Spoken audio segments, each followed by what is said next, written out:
E para nós prepararmos o nosso ambiente, nós vamos fazer outra apresentação online e esperamos que seja do agrado de todos vocês, ok? Logo a seguir, nós vamos convidar a nossa companheira Suzana Marinato Mesquita, que faz parte da comissão organizadora do nosso congresso, e ela nos conduzirá em prece e irá convidar o nosso próximo palestrante. Mateus, por favor.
Boa tarde a todos. É muito bom estar aqui e poder olhar cada rostinho de vocês. A alegria me toma. E eu tenho certeza que, se eu os convidasse para estar aqui, cada um poderia fazer uma prece mais linda que a outra. Mas, como cabe a mim nesse instante, eu convido que possamos todos, unidos, em vibrações, em pensamentos, nos colocando confortavelmente em nossos assentos, confortavelmente em nossos sentimentos, em nossas mentes, elevando ao Cristo o nosso agradecimento por estar aqui. Obrigada, Pietro. Obrigada, Francisco. Obrigada a cada um de vocês, encarnado, desencarnado, aquele que está nos acompanhando pela TV, toda a vibração que nos toma, todo o apoio que sentimos nesse momento. É muito bom estar aqui e dividir esse momento ímpar com cada um de vocês. Gratidão.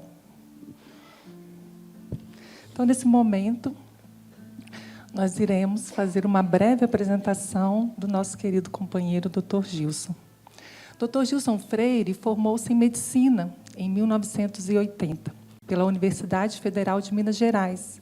Posteriormente, optou pela especialização em homeopatia. Formou-se na Escola Médica Homeopática Argentina. Atualmente, dedica-se ao ensino da homeopatia, participando do grupo docente do Instituto Mineiro de Homeopatia, da Associação Médica Homeopática de Minas Gerais e da Associação Mineira de Farmacêuticos Homeopatas, onde ministra cursos regulares de homeopatia para médicos e farmacêuticos. Palestrante espírita, com participação em diversas entidades do Estado de Minas Gerais. Estudioso de Pietro, ministra cursos de introdução à sua obra no IMH, desde 90, no Cefet de Minas, desde o ano 2000, e no INED, desde 2009. Mantém o site www.ubaldebh.org de informação, onde disponibiliza vários artigos publicados eletronicamente. Publicou vários livros, sua autoria e psicografados, principalmente nas áreas da saúde e da espiritualidade, dentre os quais destacam-se A Borboletinha Azul, Nestor o Beija-Flor, Clarim Está Doente, Ícaro Redimido, Tabernáculo Eterno, Senda Redentora, Homeopatia e Espiritismo, Saúde e Espiritualidade 1 e Saúde e Espiritualidade 2. Arquitetura Cósmica e, mais recentemente, O Anjo que se fez Átomo. Bem-vindo ao 24º Congresso Pietro Baldi e ao Estado do Espírito Santo, Dr. Gilson.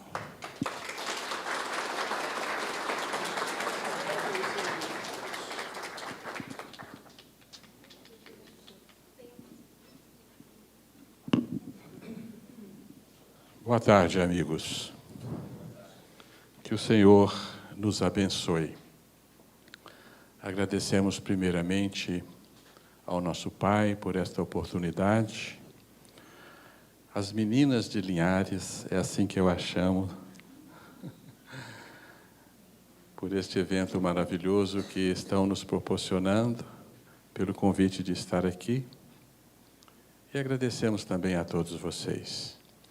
Que as forças superiores da vida ilumine-nos, para que não nos falte o conhecimento necessário à nossa imersão nos planos superiores da vida. Vamos então ao nosso tema. Quando Sheila me convidou, de imediato eu pensei exatamente neste tema: ressurreição. Um assunto esquecido pelo espiritualismo moderno, cultivado ainda de forma veemente pelo cristianismo fundamentalista, pelos fundamentalistas cristãos. Mas, de modo geral, pelo homem moderno, um tema que está à deriva por falta de compreensão. Mas nós, bafejado pelas luzes do nosso querido Baldi,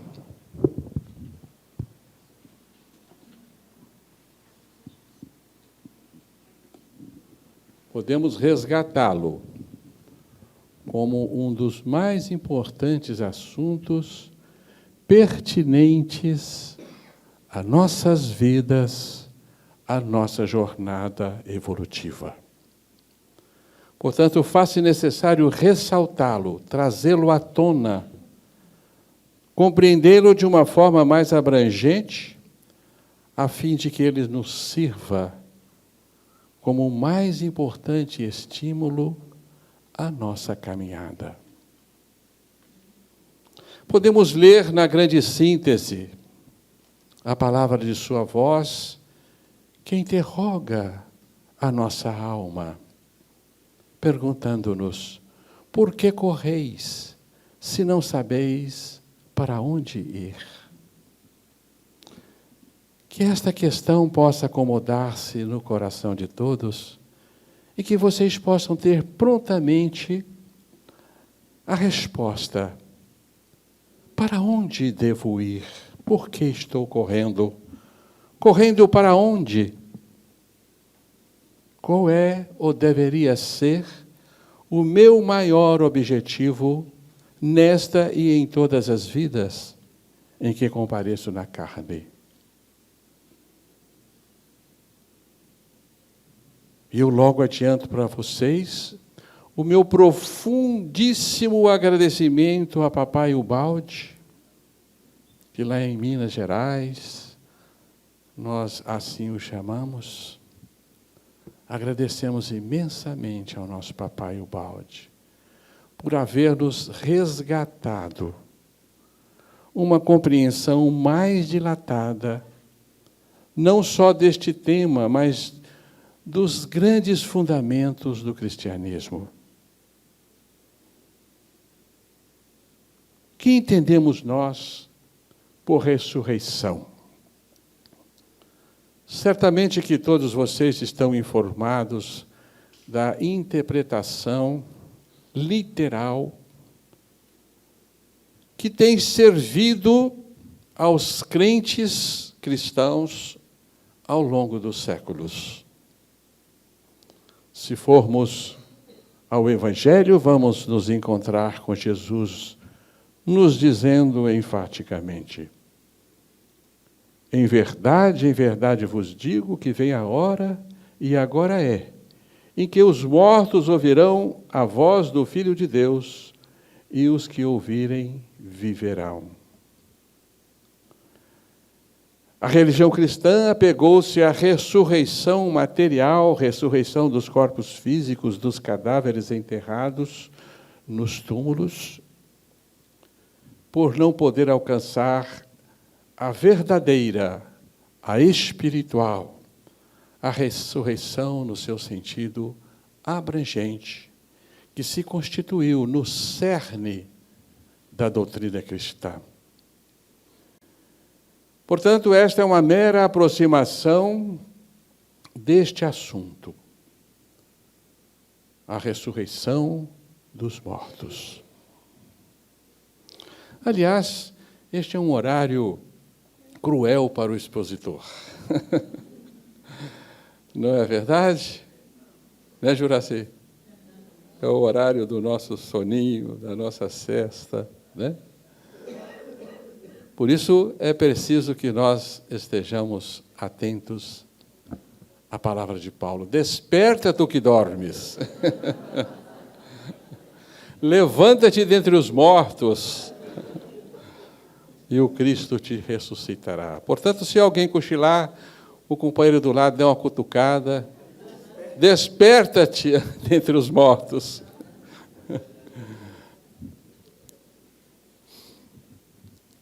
Nós gostaríamos de estar nos precipitando, naturalmente, às nossas interpretações. É claro que estamos mortos.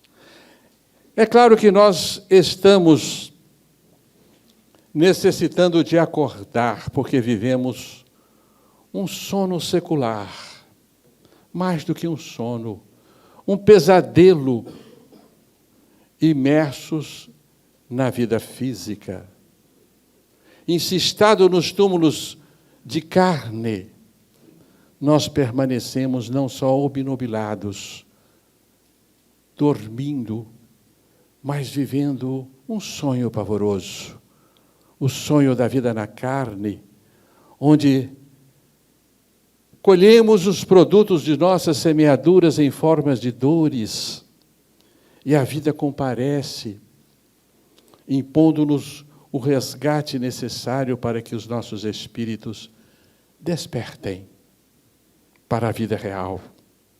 Acordem desse pesadelo horroroso que vivemos na carne e possamos viver a verdadeira vida, a vida em abundância que Jesus nos oferta, a vida eterna. E por vezes, lendo aqui a bela citação de que Jesus é a videira e nós somos os ramos,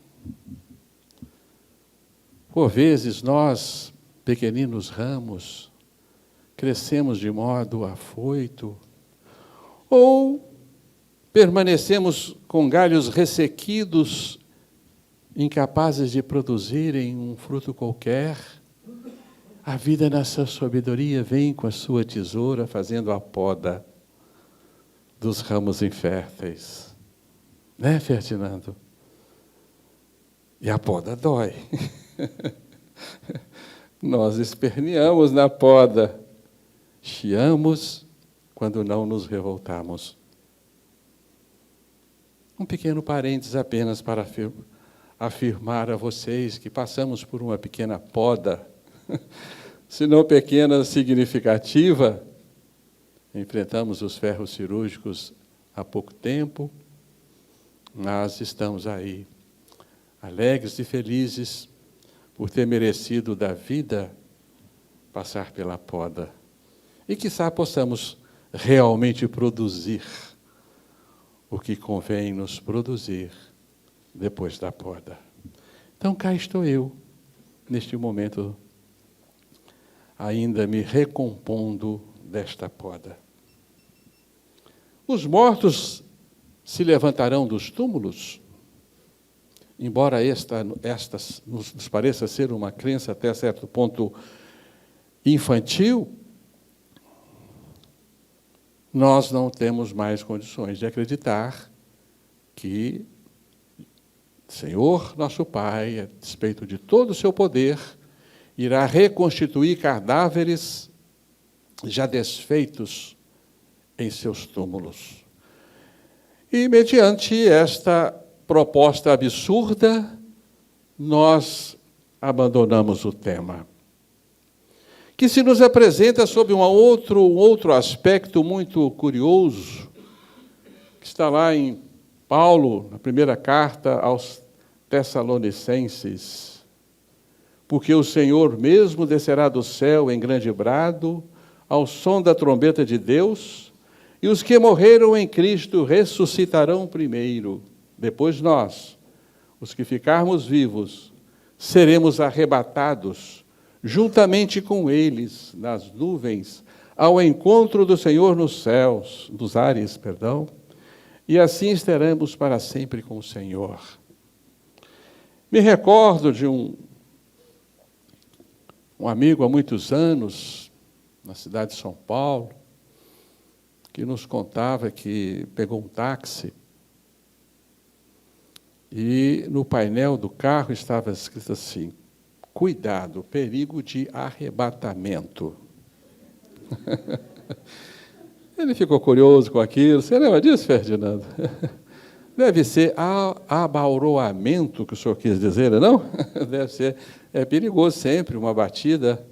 Não, senhor. Aí o motorista se viu excitado no que ele de fato queria, né? Você viu, Ferdinando? Não é isso não. Jesus vai chegar a qualquer hora. E ele vai convocar os seus filhos ao arrebatamento, e nós podemos ir embora nessa hora. Mas quer dizer que o senhor vai subir, vai sair do carro aqui pelo vidro e vai ao céu? Sim, senhor. E o carro vai ficar desgovernado? Sim, senhor. Fique de olho. É admirável uma crença dessa natureza, não é? Admirável. Nós estamos rindo, mas, sobretudo, admiro quem é capaz de suplantar a sua razão mediante crenças dessa natureza. Isto é mentira? A princípio, nos parecerá que sim, uma inverdade, mas uma verdade que esconde uma imensa realidade, e precisamos extraí-la das letras. O tema ressurreição foi abordado pela doutrina espírita. Eu o trouxe aqui porque grande parte de nós advém dos bancos doutrinários do nosso querido Kardec, com sua obra fantástica. E nós vamos ler na questão 1010 de O Livro dos Espíritos a resposta à pergunta do nosso Kardec. O dogma da ressurreição da carne será a consagração da reencarnação ensinada pelos Espíritos? Chamamos a atenção aqui para vocês de que Kardec pergunta a respeito da ressurreição da carne. É exato, aqui é apenas a última parte da resposta, é exato que, segundo o dogma, essa ressurreição como quereis que fosse de outro modo? Então, o Espírito São Luís, ele confirma que, de fato, a ressurreição traz no seu significado a reencarnação. É exato que, segundo o dogma, essa ressurreição só no fim dos tempos se dará, ao passo que, segundo a doutrina espírita, ocorre todos os dias o renascimento. Mas, nesse quadro do julgamento final, não haverá uma grande e bela imagem a ocultar, sob o véu da alegoria, uma dessas verdades imutáveis, desde que lhe seja restituída a verdadeira significação. E aí nós chamamos a atenção para este pequeno alerta que a entidade deixa na interpretação da ressurreição. Ressurreição da carne, de fato, nos parece ser reencarnação, ressurgir na carne. Mas não haverá aí um outro simbolismo, uma outra imagem oculta sob o véu da alegoria? Curioso que no Livro dos Espíritos nós não vamos encontrar a questão 1011. De 1010, Kardec pula para 1012.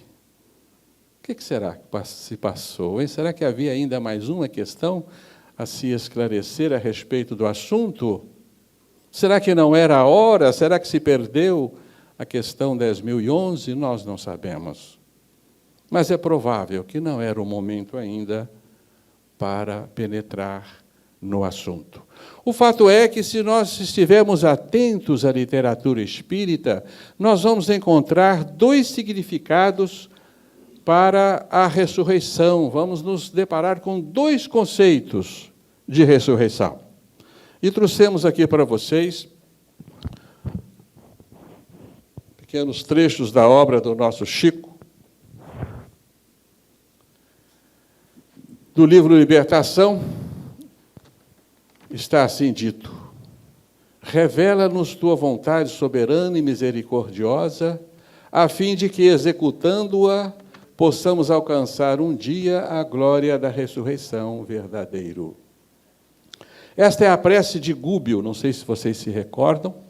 Gúbio é um espírito desencarnado, um médico que estava ali a serviço, e ele faz uma prece e pede a Deus pela ressurreição verdadeira.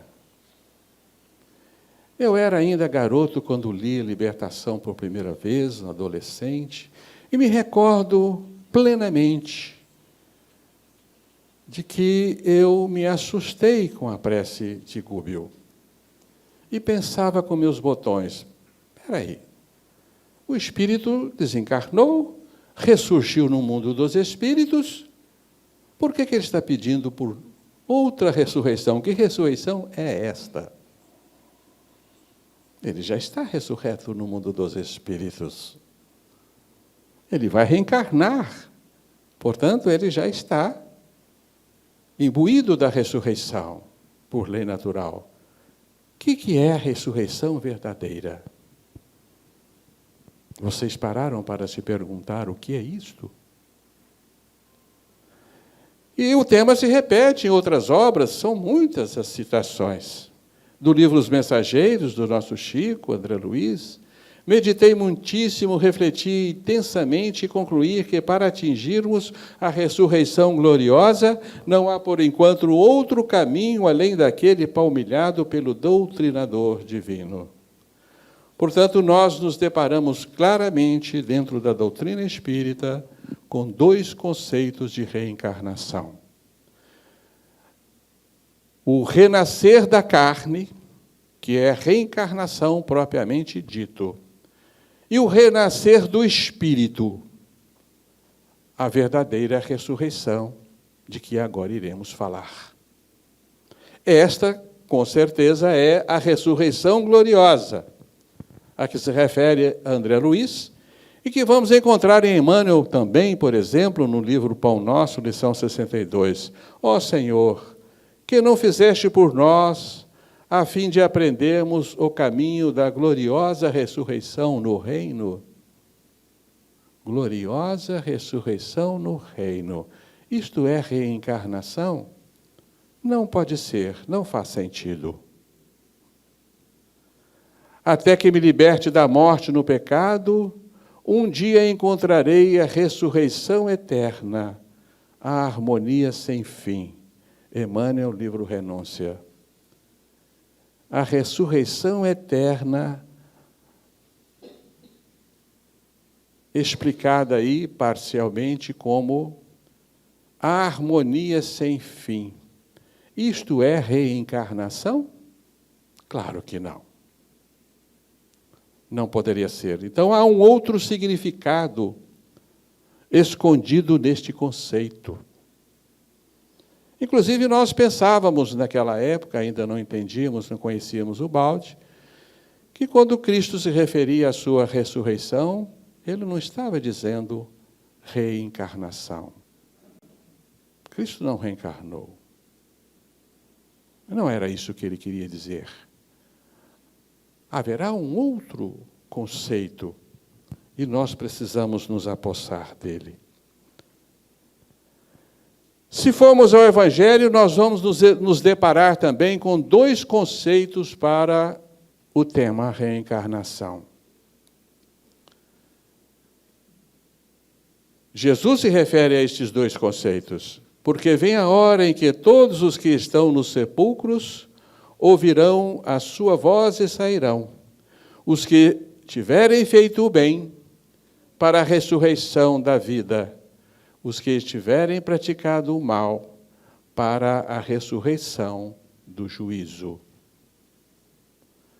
Aqui adiantamos para vocês que estamos entendendo hoje que aqueles que estão nos sepulcros somos nós.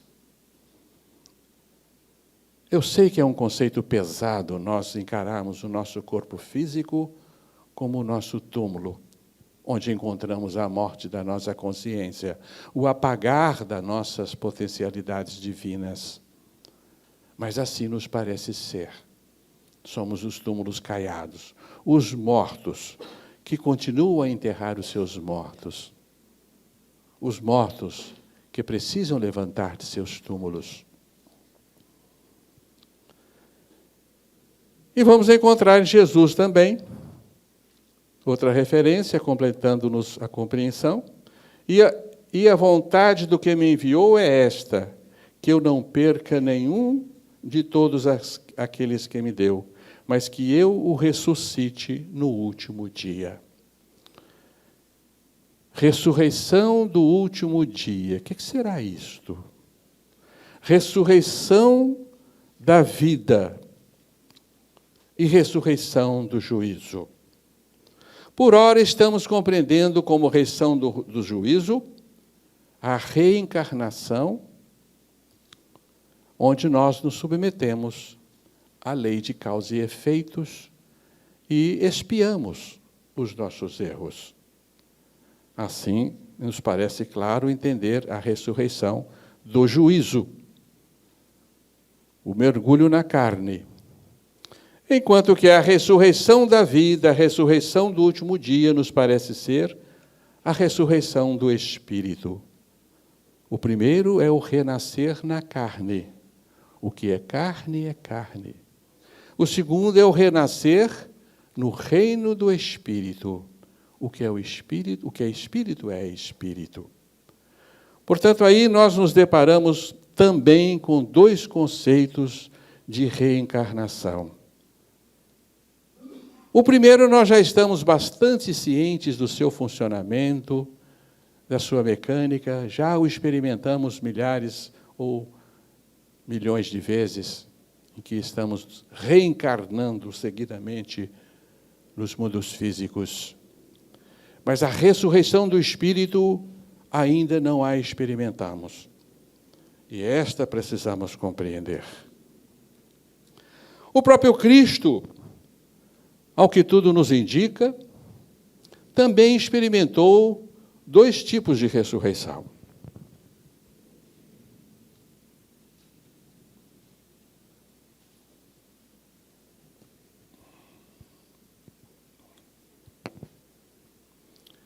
Disse-lhe Jesus a Maria de Madalena: não me toques, porque ainda não subi ao Pai. Mas vai a meus irmãos e dize-lhes que eu subo para o meu Pai e vosso Pai, meu Deus e vosso Deus.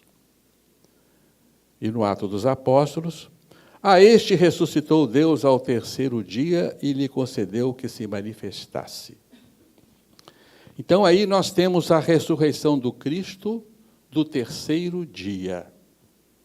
Curioso aqui ressaltarmos com vocês algo que poucos observam, né? Cristo foi crucificado na sexta, ressuscitou no domingo. Quantos dias se passaram? 2. Os hebreus contavam o primeiro dia, o dia do evento. Para eles, sexta-feira é o primeiro dia, sábado, segundo, domingo, terceiro. É por isso que as missas de sétimo dia, para nós, cai no oitavo. Não é isso? É isso mesmo? Ou é o contrário? É o contrário, né? Cai no sexto.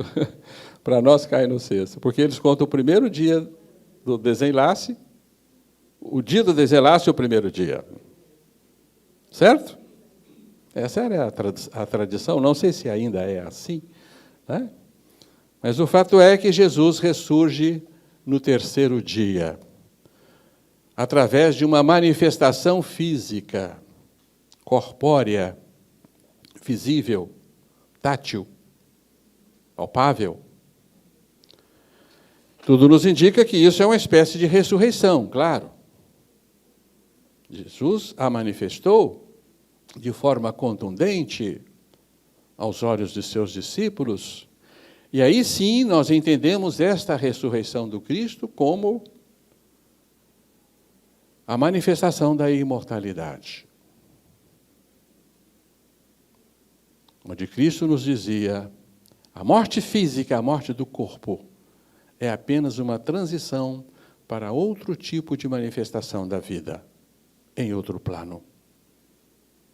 E é claro que esta lição é extremamente benéfica para nós. Entendermos que sobreviveremos à destruição de nossos corpos físicos. É extremamente salutar quando perdemos os nossos entes queridos. E é um consolador para nós, evidente. Portanto, agradecemos imensamente a doutrina espírita que veio nos atestar, já não antepor-nos mais como motivação da fé, mas sim da razão de que nós sobreviveremos ao túmulo. Portanto, esta é a ressurreição do terceiro dia, a reaparição de Jesus. Mas há uma outra manifestação do Cristo que vai além.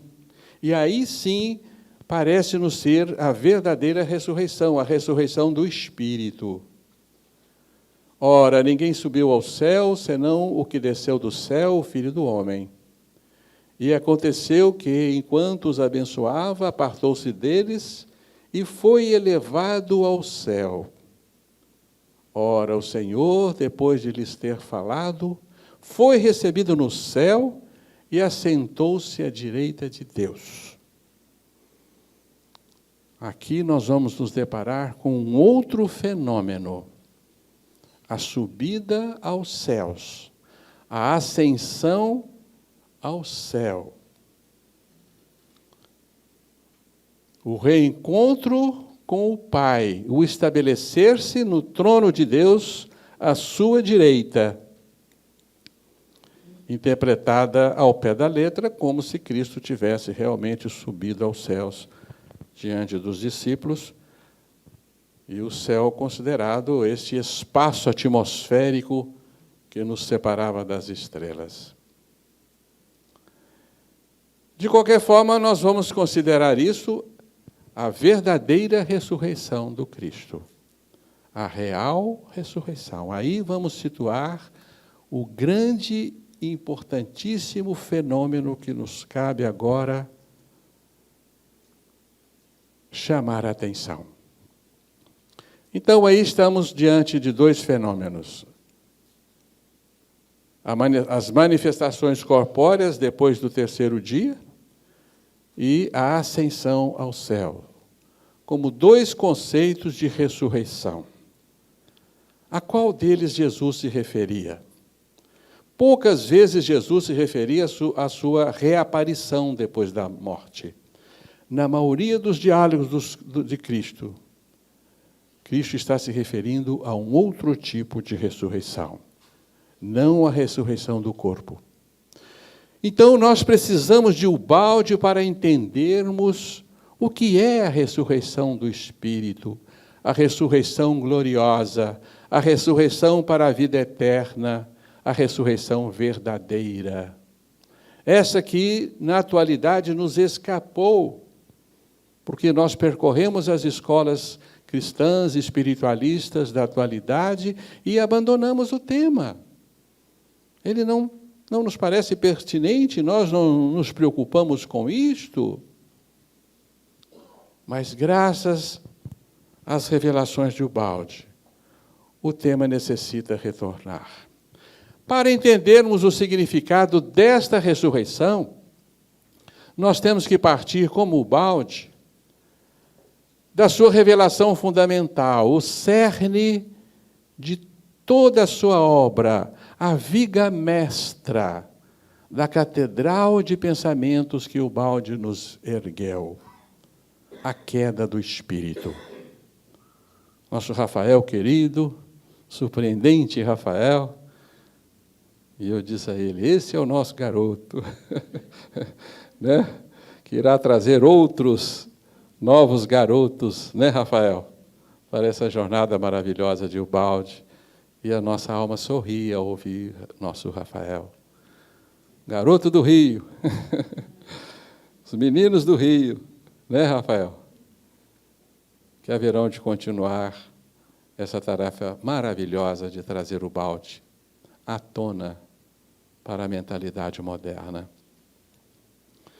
Então, não vamos discorrer excessivamente sobre a queda, por não ser o nosso assunto, mas para aqueles que ainda não tiveram oportunidade de estudá-lo, de meditar sobre ele, por favor, leiam Deus e o Universo com urgência, porque já disse e repito, para mim, o livro mais importante que eu já li na minha vida, o livro mais importante do século XX, é Deus e o Universo. É o livro mais surpreendente.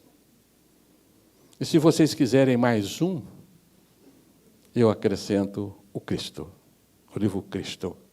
Deus e o Universo e o Cristo, para mim, encerra a súmula do pensamento de Ubalde. São dois livros fantásticos, que alegraram-me a alma, enalteceram-me a razão e me puseram no devido lugar no concerto da vida.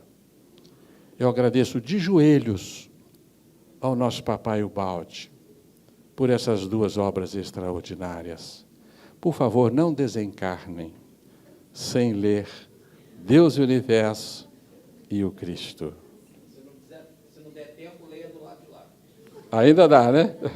Mas se já chegar lá abastecido, é melhor, né?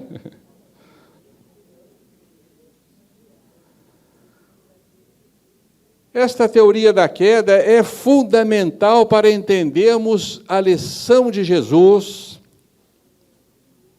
para compreendermos uma série de fenômenos que estão alinhavados no Evangelho. Como compreender o Evangelho sem a queda?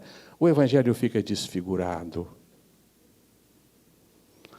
Resumidamente, a queda pressupõe que Deus cria no absoluto, o céu, o sistema.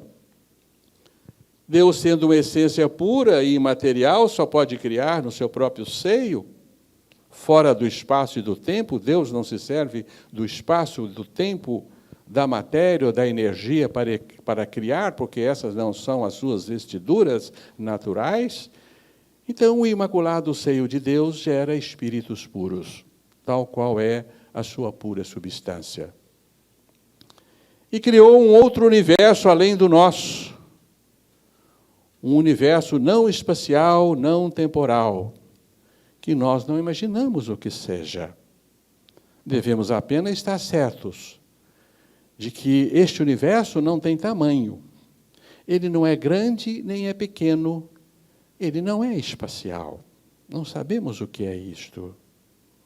A sua infinitude não é um espaço que não termina nunca, é a ausência de espaço. Este universo dura para sempre, mas não é sob o badalar do relógio, na corrente do tempo. Não, lá não há passado, presente e futuro. Trata-se de um presente eterno, onde não há conjugação de futuro e passado. Portanto, é um reino, uma dimensão inacessível à nossa razão, mergulhada na escuridão da carne. Não entendemos o que é isso. Mas aí Deus cria, e eu já estou deteriorando o conceito ao referir-me a um passado. Deus criou, né? Ou Deus cria infinitos filhos, dando-lhes a liberdade, criando-os à sua imagem e semelhança, como eu sou menores, porque o balde define para nós o Criador como eu sou maior. Mas havia uma possibilidade dos eu sou menores, das criaturas, desejarem uma dilatação do próprio eu, extrapolando os limites. Uma intenção inapropriada de crescimento embalou parte dos infinitos seres de Deus que desejaram ser deuses maiores e não se conformaram em ser deuses menores, porque maior era o Pai. Essa intenção, essa pretensão de crescimento gerou um impulso que reconstituiu na lei, e nós não conhecíamos que essa possibilidade se daria. Do ricochete, aconteceu uma contração, exatamente o inverso do pretendido. É um simples gráfico que nos demonstra este fenômeno, mas estejamos atentos que o impulso de expansão que nós nos demos é idêntico ao impulso de contração, porém no sentido inverso. Ação e reação. Se nós nos contraímos tanto até nos aprofundarmos nos abismos infecundos da matéria, e aí conhecemos o não ser, a nossa morte, vocês podem aquilatar o que foi o impulso, a intenção de crescimento inadequado. Quão potente ele foi, a ponto de gerar o nosso universo físico com toda a sua grandiosidade. Foi um impulso violento que prendeu um ser poderoso, um ser divino, dotado da potestade do Criador, num cerne de um núcleo atômico. A partir daí, nós geramos um universo às avessas, um malfadado universo da matéria, do espaço, do tempo, nascido do caos, da desordem, necessitando agora ser curado, refeito, reordenado pela evolução. Foi criado o nosso universo, segundo a ciência, há 13 bilhões e 700 milhões de anos, que novamente, depois da contração, expandiu e continua a sua expansão. A ciência não sabe para onde estamos nos expandindo, mas fica fácil de deduzirmos. Estamos expandindo de volta para casa, rumo ao ponto de origem. É aí que terminará a nossa grande viagem, que é a evolução da alma, do cerne do átomo às plenitudes divinas. Gera-se assim dois universos em anteposição, sistema e antissistema, onde imperam valores completamente opostos. O reino do amor puro, o reino da adversidade, da luta, da dor, da enfermidade, da morte, da inconsciência. E agora, através dos ciclos reencarnatórios, nós estamos desbastando essas construções impróprias para retornarmos ao estado de espírito puro. Uma teoria fantástica, cujo valor está na sua capacidade de explicar tudo ao nosso derredor. Toda a fenomenologia do universo se encaixa dentro desta teoria, a teoria da queda. Chamamos teoria, mas para nós não é mais teoria. É uma verdade. E o balde, então, no Cristo, nos assevera. A descida de Cristo na terra, sua pregação e sua doutrina seriam incompreensíveis se não estivessem ligados a este jogo de contraste entre sistema e antissistema. Sem esta teoria, o Evangelho perde a sua significação. Os conceitos semeados por Jesus tornam-se sem fundamentos. E nós teremos que abandoná-los. Teremos que nos apegar apenas à moral que o Evangelho nos traz e veremos então o Evangelho como um mero lustre, um mero verniz para embelezar as nossas personalidades e nada mais do que isso. Como um impulsor evolutivo para que prossigamos a nossa alçada rumo ao infinito. Mas o Evangelho é muito mais do que isto.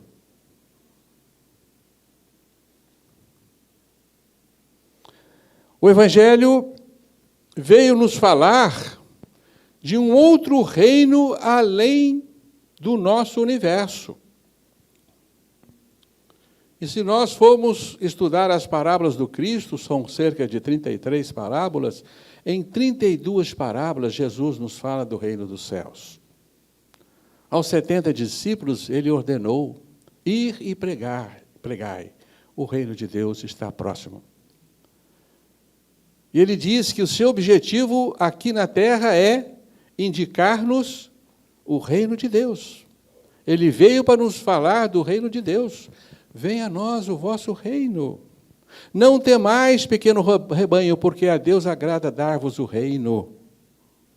Meu reino não é deste mundo. Portanto, o Evangelho perde a sua tônica fundamental se nós considerarmos como o reino de Deus, simples estado de alma. Ou para muitos, a espiritualidade. É mais do que a espiritualidade. É um outro universo além do nosso. E aqui, um esclarecimento que para muitos se faz necessário. Será que é a este reino da espiritualidade a que se refere o Cristo, nós vamos encontrá-lo depois da nossa morte? Será que o céu é nosso lar? O nosso céu é nosso lar? Não, infelizmente não. Nós vamos desencarnar e não vamos ver Deus, não vamos encontrarmos-nos com o reino dos céus? Claro que não.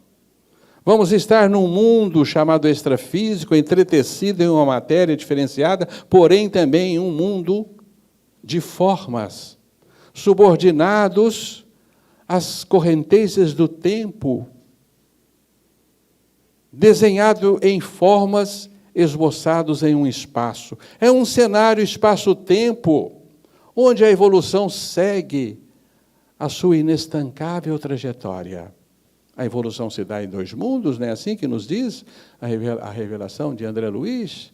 Portanto, o reino depois da morte não é o reino de Deus apregoado pelo Cristo. O mundo espírita não é o sistema, o reino do Espírito puro. O sistema está além das paisagens, além do túmulo. Os gregos tinham uma compreensão mais clara do que nós a respeito da constituição dos domínios divinos.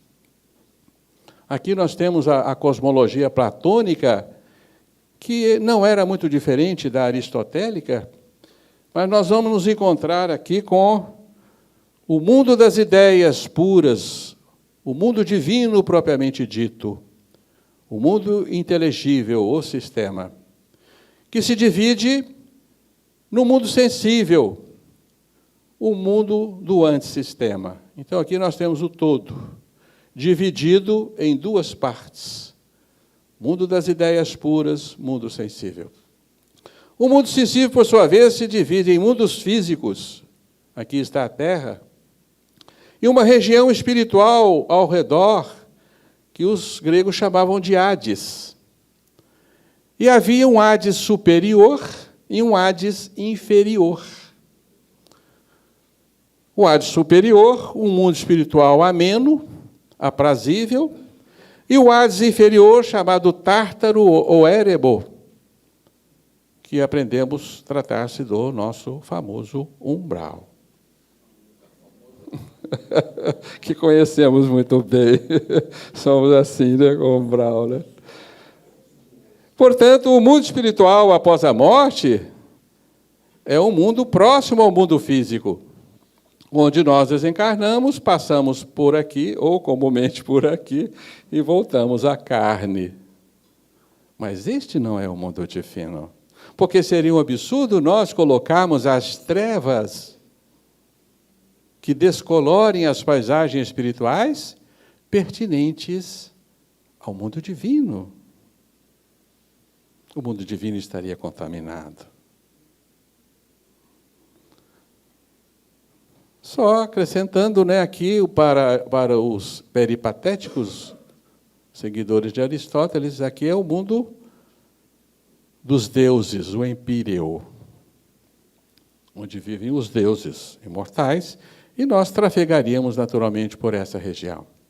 Mas aqui está, então, o grande objeto das lições de Cristo. Este é o reino a que Jesus se referia. O reino dos céus, o reino de Deus, que hoje entendemos ser o absoluto, o mundo divino, o mundo dos espíritos incorpóreos ou puros, espíritos destituídos de corpos, espíritos informes, espíritos que não têm formas. E vamos nos encontrar com estes conceitos na doutrina espírita. Espíritos incorpóreos, espíritos, então, puros, vestidos de pensamento puro, portanto, que não podem ser delineados em figuras, quaisquer que sejam. Então, nós temos uma notícia extremamente benfazeja para os nossos espíritos, que aquece os nossos corações. Nós reencontramos o reino de Deus. Porque na Idade Média, os cristãos inocentemente acreditavam que o reino de Deus estava além das últimas estrelas, logo ali bastava voar, bastava ter asas, e por isso os anjos eram alados. Bastava voar, atravessar a camada de atmosfera, atravessar as redomas vítreas que faziam do céu um firmamento, algo firme, segurando os luzeiros. Além estava o trono divino. Mas depois, com o advento da ciência, Galileu, Copérnico, Newton, essas esferas se esfacelaram, o universo se entreabriu ao infinito, e os cristãos perderam o céu. O céu deixou de ser, o céu divino deixou de ser motivação para as nossas perquisições. Não há nada além, só um espaço infinito. Mas eis que nós o descobrimos. É claro que não é isso daí que está estampado, né? É só uma bela figura do nosso Cristo Redentor.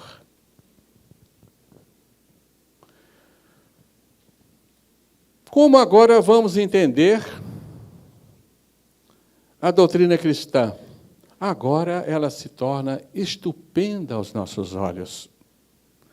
A encarnação e a paixão de Cristo não se podem explicar senão em função do dualismo positivo e negativo, sistema e antissistema, involução e evolução, ou seja, queda e salvação.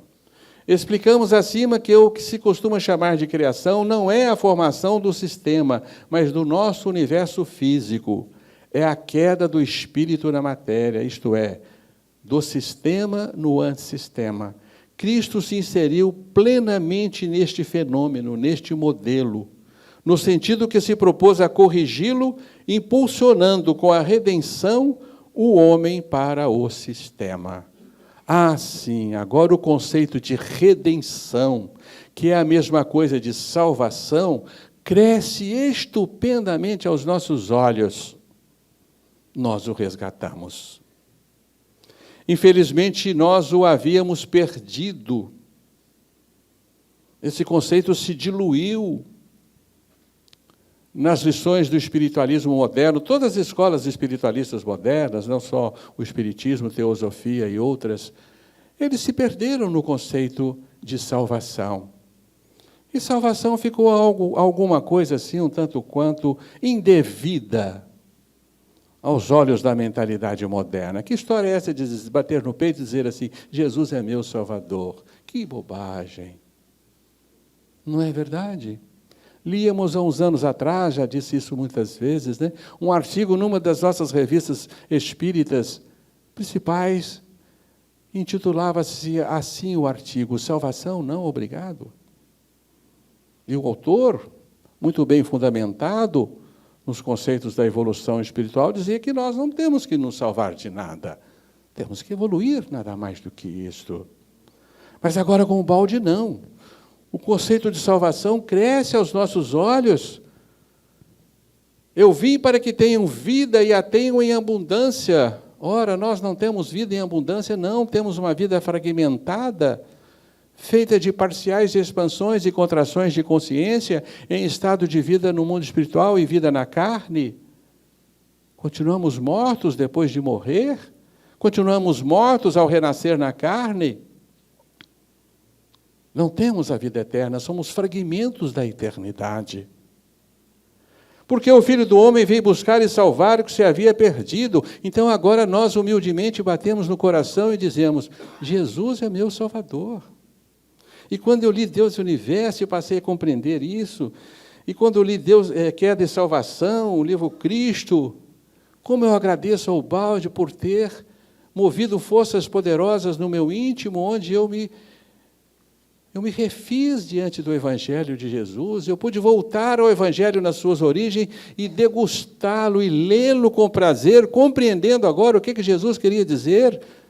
É claro que eu não entendo ainda na sua absoluta plenitude, na sua verdade, mas eu já posso me aproximar um pouco mais e me emocionar quando Jesus nos diz o que eu disse a vocês, não temais, pequeno rebanho, porquanto agrada a Deus dar-vos o reino. E nós nos debulhamos em lágrimas quando líamos essa frase no Evangelho, já iluminados por o balde. E agora entendemos porque ele aponta o seu dedo para o alto e pede, venha a nós o teu reino. Porque o reino de Deus não nos pertence. É claro que é uma figuração, porque nós não saímos de Deus, vivemos uma ilusão de separação. Não se pode sair do campo divino, impossível, não existe nada além do campo divino, mas temos a ilusão de que estamos distantes. Então agora entendemos o que o Senhor veio fazer entre nós. Veio nos resgatar, veio nos salvar. E agora entendemos o significado da boa nova, que é o significado da palavra evangelho, que vem do grego, significa boa notícia. E se nós perguntarmos a vocês, agora não vale porque vocês já sabem, qual a boa notícia que o evangelho nos trouxe, que Jesus nos trouxe? Qual a notícia boa? Eu já perguntei isso muitas vezes em algumas plateias. Alguns dizem assim, Jesus nos disse, como boa notícia, que Deus é amor. É uma notícia bacana, muito boa, né? É um Senhor que nos criou por amor e nos ama infinitamente mais do que a nós mesmos, do que nós a nós mesmos. Essa é a notícia? Jesus veio nos acelerar a evolução. Essa é a notícia boa. Oi? Essa é a boa notícia. Essa é a boa notícia. Você se lembra da historinha do peixinho vermelho que Emmanuel nos conta na apresentação do livro Libertação, se não me falha a memória? Lembram-se disso, do peixinho que consegue se resvalar por entre uma estreita grade, onde vivia num lago nodoso e escuro, cheio de peixes pachorrentos, obesos, né? A obesidade já era um problema para os peixinhos, né? Eles não conseguiam passar por aquela grade. Mas ele se esfregou, era serelepe, magrinho, ele conseguiu e foi até o oceano, conheceu a maravilha do oceano. Então voltou para dizer aos seus irmãos. Se resvalou de novo naquelas grades, foi outra vez ao seu pequenino lago sombrio, lodoso, escuro, onde viviam os seus irmãos pachorrentos, e veio lhes contar, há um outro mundo além deste. Há um oceano de luz com infinitas possibilidades, ilimitado. Saiam deste pequeno lago nodoso. Que fazem os peixes pachorrentos? Matam esses indivíduos. Matavam, né? Através da história, eles foram sacrificados por trazerem essas verdades. Hoje são ignorados. Estamos muito bem no nosso lago escuro e nodoso. Não venha nos perturbar com verdades infundadas. Se nós formos a uma penitenciária repleta de prisioneiros condenados a penas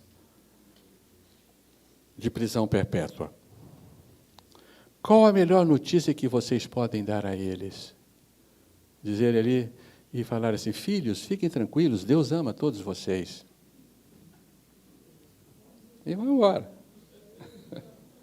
Melhore-se. Amem-se uns aos outros como irmãos. E ficam todos ali na cadeia, presos. Mas aquele que chegar e dizer assim, eu tenho uma fórmula para libertar todos vocês dessa prisão. Essa será a grande notícia.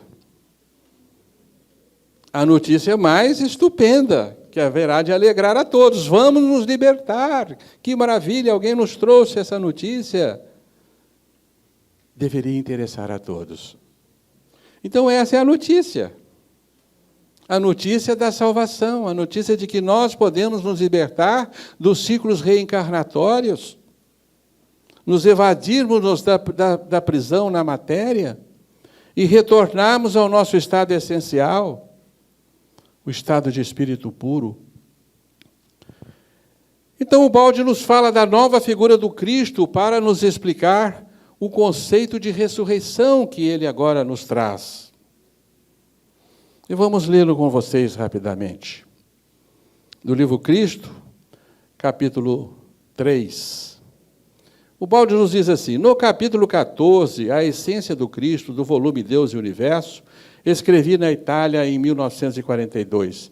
Sinto que nessas páginas se aproxima a visão do conceito da essência do Cristo, numa primeira aproximação, prelúdio de uma compreensão mais profunda que alcançará seu ápice no último volume, coroamento de toda a obra. E concluía, encerro esta visão sobre a essência do Cristo, o primeiro esboço de visões maiores. Tinha consciência, assim, desde aquela época, que a minha compreensão do assunto se constituía num fenômeno em evolução. E, de fato, se nós formos à obra Deus e Universo, no seu capítulo 14, Essência do Cristo, o Balde vai nos apresentar um Cristo isento de pecados, um Cristo que não faliu, um Espírito perfeito que, de fato, desceu do céu à terra, um Espírito puro que esteve entre nós para nos trazer as lições da salvação. Este era o Cristo na primeira aproximação de Ubaldi. E o Balde, com muita humildade, com muita sinceridade, vai refazer este conceito. Vai nos apresentar agora um Cristo como um espírito falido, e não como um espírito que não faliu.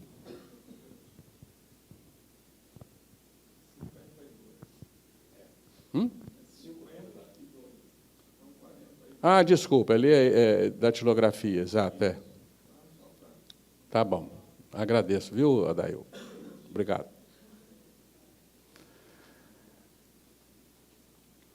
É extraordinário o Balde, porque, através da sua sinceridade, ele nos dá também a possibilidade de rejeitarmos a sua proposta de um Cristo falido. Um Cristo que caiu na matéria como todos nós. Um Cristo que percorreu a estrada da evolução como todos nós.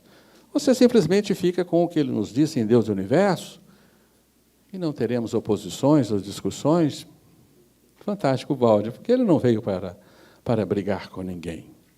Não veio para impor ideias a ninguém. Se você não quiser aceitar, tudo bem, não haverá de ser um empecilho a navegar pelo mar de conceitos de Ubaldi. Mas Ubaldi, no último livro, o Cristo, ele vai antepor-nos um Cristo diferente daquela primeira aproximação. Como poderia ser proposto como modelo a imitar um ser de natureza totalmente diversa da nossa, que não oferece aquela similaridade que permite a irmandade? Um tal modelo estaria situado fora do processo evolutivo, enquanto no caso em questão era necessária a presença de um ser que a conhecesse por tê-la percorrido. Era, em suma, necessário um Cristo que, como nós, já tivesse experimentado as dores da evolução. Então, aqui o Balde coloca Jesus como um espírito que percorreu a evolução que estamos percorrendo e a superou, a venceu. Eu venci o mundo, diz ele. Talvez esse seja o sentido que ele quis dizer. Eu superei a evolução. A evolução como método de resgate, de retorno ao sistema. Assim sendo, o Cristo nos parece vivo em toda a sua lógica para dizer-nos: fazei como eu fiz. O que eu fiz, vós também podereis fazê-lo. Pertencia à vossa própria raça. Não fui apenas um prodígio descido do céu com poderes excepcionais. Fui homem como vós. Mas, em virtude de meu incansável labor ascensional, alcancei o sistema, regressando ao seio de Deus, realizando assim o meu destino, que é também o de todos vós. Eu já percorri o caminho que vós estáis agora percorrendo. Conheço, porque já vivi vossas provações e dificuldades. É luta dura, mas eu também a enfrentei, mostrando-vos a que triunfo ela conduz. Eu voltei a ser perfeito no sistema, que se constitui da pura substância de Deus. Este é o caminho, não há outros. Com o último feito da paixão, paguei a derradeira parcela à justiça da lei e ergui-me do antissistema no sistema, como no final deverá acontecer com cada um de vós. Então, este é o esclarecimento que o Balde nos traz, antepondo-nos um Cristo que faz aos nossos olhos o seu retorno ao reino da essência pura. E aí, este Cristo, pelo menos para mim, engrandeceu os meus olhos. O fenômeno agora se torna extremamente importante. Assim, Cristo se avizinha de nós muito mais. Ele viveu a nossa mesma realidade biológica e soube superá-la. Já experimentou as nossas fadigas, por isso as compreende. Ele foi nosso companheiro em nossa mesma labuta e fez aquilo que nos cumpre ainda fazer. Não se poderia propor como exemplo quem não fosse semelhante se apresentasse em condições totalmente diferentes. Insistimos sobre este assunto porque é importante compreendê-lo. E termina o capítulo 4. Nosso escopo não é demolir, queremos apenas compreender melhor, porque um Cristo ilógico e entretecido de mistérios não seria tomado em consideração pelas novas gerações e seria posto de lado. Assim compreendemos que o balde nos faz um upgrade no Evangelho, atualiza o Evangelho segundo uma compreensão moderna. E achamos importante que esse conhecimento venha à tona, porque muitos não podem aceitar o Evangelho a não ser através desta linguagem, desta anteposição de valores e dessa figura deste Cristo, que é um Cristo humano, próximo a nós, que se avizinha das nossas dores evolutivas, da nossa grande peleja pelo grande oceano do tempo. E veio nos ensinar como nos libertar disto, como nos livrarmos do sansara, das rodas reencarnatórias, de nascer, morrer, tornar a renascer, tornar a morrer. Estamos cansados disso, com sinceridade, não é verdade? Estendemos aos nossos olhos ao longo da história e nos assustamos. Puxa vida, quantas e quantas, quase que milhares de encarnações, estamos ainda nesta peleja que precisa ter um fim. Então, a glória da ressurreição assume em Cristo um novo significado, porque não se reduz apenas à sua sobrevivência após a morte. Agora sim nos deparamos com um conceito que nos interessa. A ressurreição, ela representa a definitiva vitória do sistema sobre o antissistema, equivalendo assim ao seu retorno glorioso ao Pai. A ressurreição gloriosa aí, ó, do Chico Xavier. Retorno glorioso ao Pai. Sobre outra forma de vida em que a morte deixará de existir, a morte morrerá. Como nos promete o Apocalipse, a morte será tirada no fogo do inferno, né? Curiosa essa afirmativa do João, né? Trata-se de uma cósmica inversão de posição do AS para o S. O triunfo final do sistema S, ao completar-se o ciclo. Sistema, antissistema, sistema. Portanto, agora a ressurreição para nós tem o exato significado de retorno ao sistema. Rafael foi claríssimo, né? Já nos falou desse conceito. Agora sim a ressurreição assume uma outra figura. Cristo tornou-se, então, um cidadão do sistema, reintegrou-se à sua glória com a qual foi criado. Ele foi reintegrado no sistema, na posição em que havia sido gerada e a qual, em virtude de sua natureza, faz jus. O fato de ter regressado o qualifica agora sem restrição como filho, isto é, o terceiro aspecto da divindade, o ser criado. Portanto, Marcos nos falou corretamente, assentou-se à direita de Deus. Jesus, então, é uma figura que vai muito além do que nós imaginávamos. Jesus, ou Cristo, né, pertence ao mundo das essências. Ele está fora do tempo, está além do espaço. Não pode ser nominado, não pode ser individualizado. Como diz o Baldi em uma de suas afirmativas, não admite símbolos ou figuras. Portanto, Jesus está integrado à lei, por isso ele é para nós, sim, o Salvador, para todos nós. E todos aqueles seres, espíritos elevados, que relataram-nos visões do Cristo, e o próprio Baldi está incluído aí, construíram manifestações mentais de uma aproximação com o pensamento do Cristo, mas o Cristo não é aquela figura que ele pretensamente viu. Ele viu na sua tela mental uma configuração que para ele simboliza o Cristo, mas o Cristo não admite imagens e figuras. Cristo é um espírito puro. Espírito puro não se veste nem de energia, nem de luz. é um ser incorpóreo, como tal não tem forma.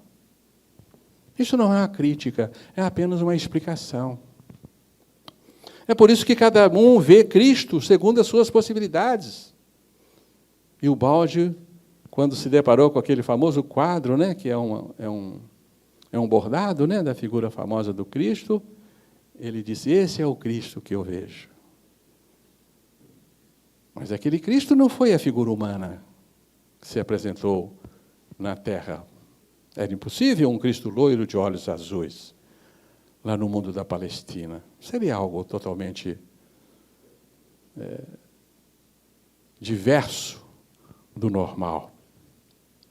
Então, esse é o Cristo do balde. Ele veio nos indicar o caminho de fazermos também o que ele fez. Porque tudo o que ele fez é possível a nós. E nós também percorreremos o Calvário rumo à nossa ressurreição. Cristo quis imprimir um sentido escatológico, aqui é a ciência dos fins, das finalidades, né? A fadiga de enfrentar a labuta de nosso caminho evolutivo no tempo, apontando-nos um outro e bem mais alto aspecto da vida e um de seus mais profundos significados, consistente na supremacia do espírito sobre a matéria, proposta como ressurreição final do existir. Eis o caminho traçado por Jesus. Se ele é o caminho, a verdade e a vida, nós tínhamos que interrogar, caminho para onde? Nós precisamos conhecer o fim, o objetivo último da nossa longa caminhada. Porque é doloroso nós caminharmos em uma estrada sem fim, desconhecendo o objetivo final de nossa jornada. Não se pode fazer isso com ninguém. Meu filho, segue por essa estrada, vai aí. Não sei onde vai acabar, não, mas vai, essa é a estrada. Não. Isso não consola coração algum. Agora, nós conhecemos o fim. O retorno ao sistema. É inegável que o cristianismo teve logo plena consciência da importância dessa ideia da ressurreição, como da própria chave para compreender a doutrina do Cristo. Estão entendendo o tamanho do conceito?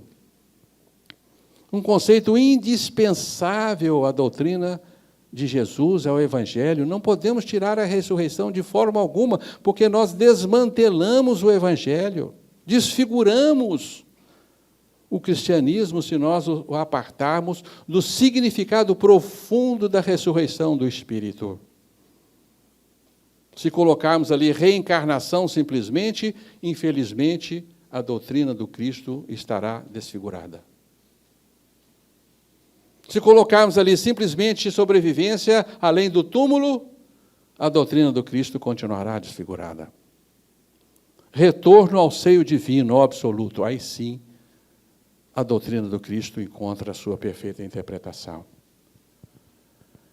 Chave para compreender a doutrina do Cristo, da qual constitui a razão de ser e o seu coroamento. Essa ideia encerra a superação da vida terrena em outro tipo de vida, sendo fundamental naquela doutrina. Esta é a grande ideia que Cristo trazia consigo na terra, com a missão de testemunhar-lhe a verdade mediante a sua própria ressurreição. Um mito gigantesco. Na realidade, Cristo foi o antecipador de uma experiência profundamente humana, como desprender-se do mundo por ter superado os métodos deste no plano evolutivo. A humanidade não compreendeu e, por isso, não pode explicá-lo, mas intuiu sua importância e o colocou no centro do universo. Isso prova que no fenômeno deve haver algo real e biologicamente muito importante capaz de explicar tal reconhecimento. A libertação da matéria. Trata-se de um fenômeno de proporções cósmicas, o fenômeno mais importante do universo. E repetindo um antigo refrão, né? O universo conspira para levar todos os seus seres à ressurreição do ser, a ressurreição do Espírito. Não há outro objetivo para a vida neste universo. Não há outro fim para a existência deste universo. O universo está acarreando todos os seus seres à finalidade última, retorno ao sistema. De forma que, como nos diz o balde, não restará neste universo um átomo sequer. Vai tudo de volta para Deus. Isso é muito bom. Apresentada, porém, sobre essa nova luz, a realidade da ressurreição do Cristo deixa de ser encarada sob a exclusiva perspectiva de uma religião para assumir todos os caracteres de universalidade comprováveis por leis biológicas positivas. O maior fenômeno do universo, a suprema realização biológica.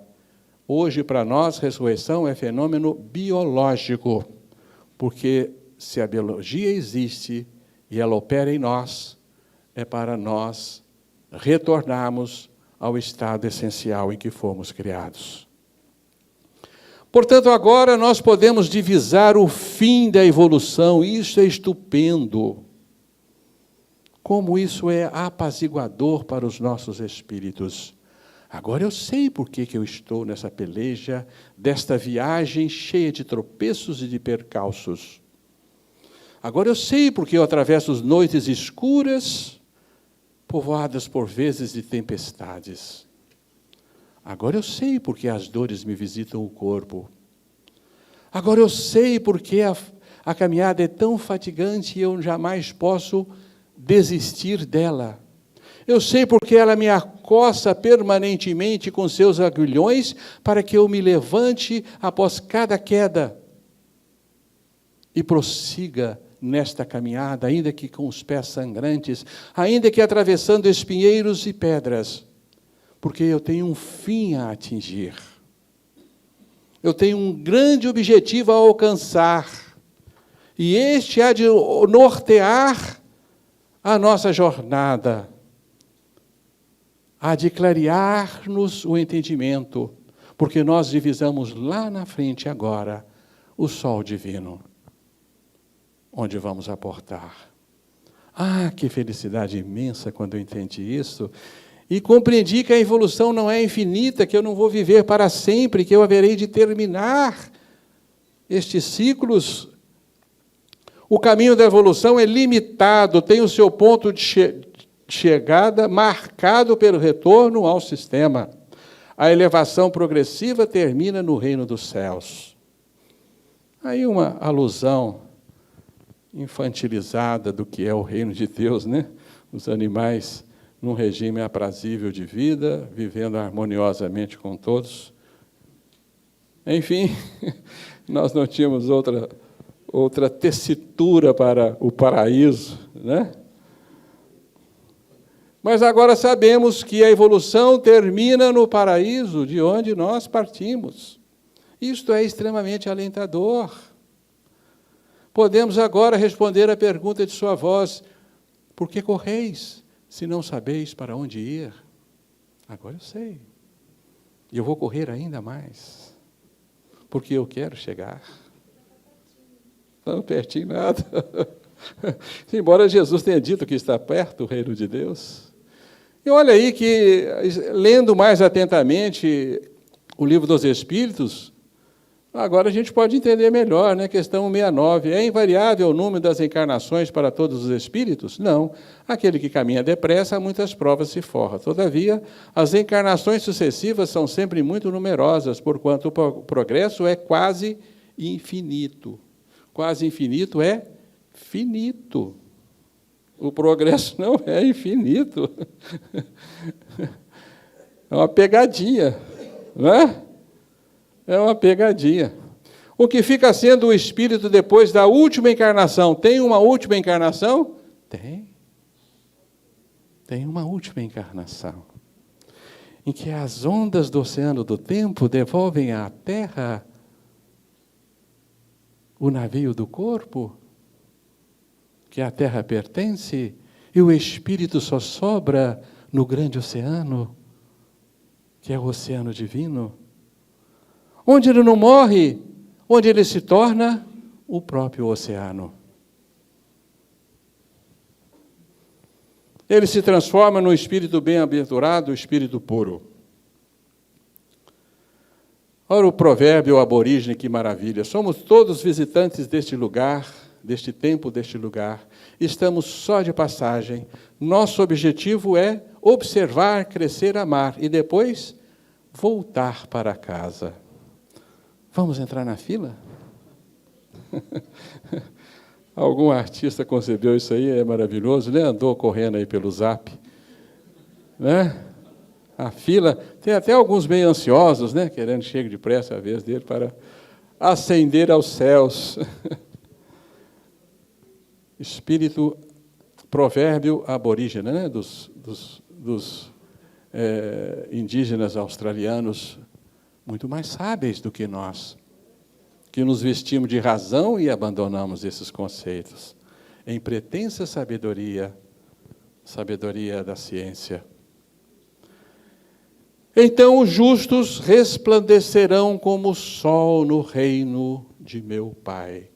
Quem tem ouvidos, ouça. Paz, alegria para todos nós.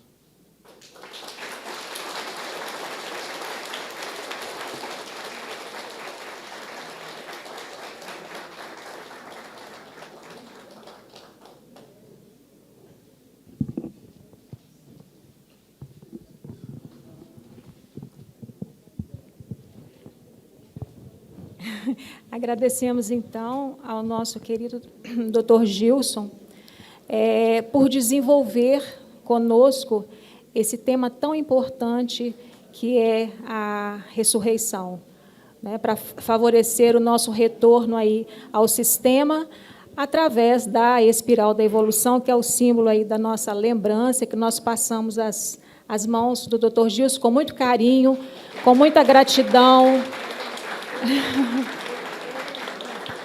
E muito obrigada, doutor Gilson, pela participação. Gostaríamos também de agradecer a nossa querida Sônia, a Sônia Freire, e que se deslocaram lá de Belo Horizonte, né, para confraternizar conosco. O nosso carinho e a nossa gratidão.